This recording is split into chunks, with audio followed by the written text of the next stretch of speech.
Bonjour, bonjour, très contente de te voir ce matin. Ce matin, je viens avec un message très particulier. Et mon message de ce matin, c'est tu vas mourir. Vous savez, quand je suis entré sur les réseaux sociaux hier, j'ai vu le décès d'une jeune fille et beaucoup d'autres personnes, pas des accidents et beaucoup d'autres choses. Et je me suis rappelé du fait que nous allons tous mourir. Peut-être aujourd'hui, peut-être demain, peut-être dans 5 ans, peut-être dans 20 ans, nous allons mourir. C'est vrai que nous sommes habitués avec le message de tu ne vas pas mourir cette année, pas dans 5 ans, pas dans 30 ans, peut-être même jamais, mais la mort va arriver. Vous savez, en tant qu'enfant de Dieu, nous avons la capacité d'empêcher la mort précoce, c'est-à-dire la mort causée par les sorciers, par des ennemis. Mais quand ton temps arrive, tu pars te reposer. Et j'aimerais que tu regardes tout le monde autour de toi comme une personne potentielle qui peut mourir, tes parents, tes amis, les personnes que tu aimes.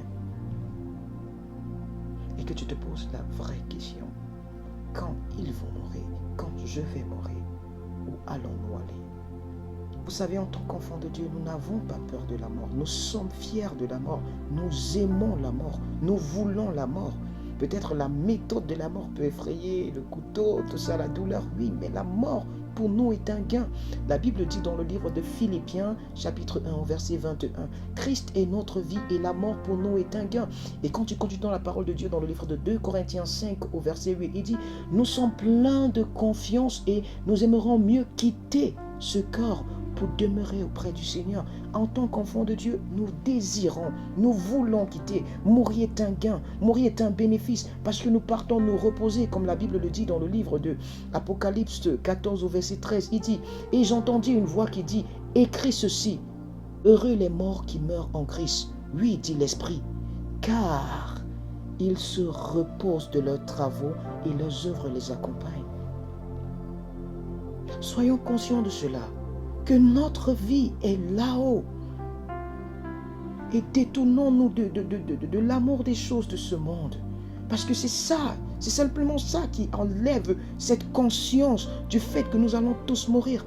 Et je causais avec un ami, il me dit, et toi qui es en train de dire nous allons tous mourir, et il y a un ciel à gagner, un enfer à perdre. Et si tu as réalisé que tout ça n'était pas vrai, je lui ai posé la question, et si toi tu mourais, tu réalisais que l'enfer est réel, entre nous deux, qui aurait perdu?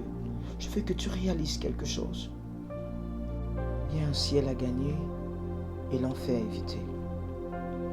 Et quand tu es conscient du fait que la mort est là autour de toi et autour de ceux que tu aimes, tu fournis plus d'efforts pour leur faire comprendre que Jésus les aime. Je veux que tu ouvres ta bouche et que tu dis, Seigneur, donne-moi la grâce de rester attaché à toi, de m'accrocher toujours à toi, afin d'être de ceux qui seront sauvés.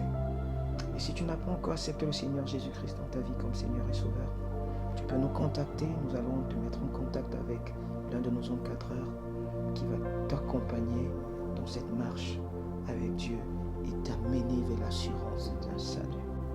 Moi, je n'ai pas peur de la mort à cause de Jésus. Et toi alors? Jésus t'aime, je t'aime. Shalom.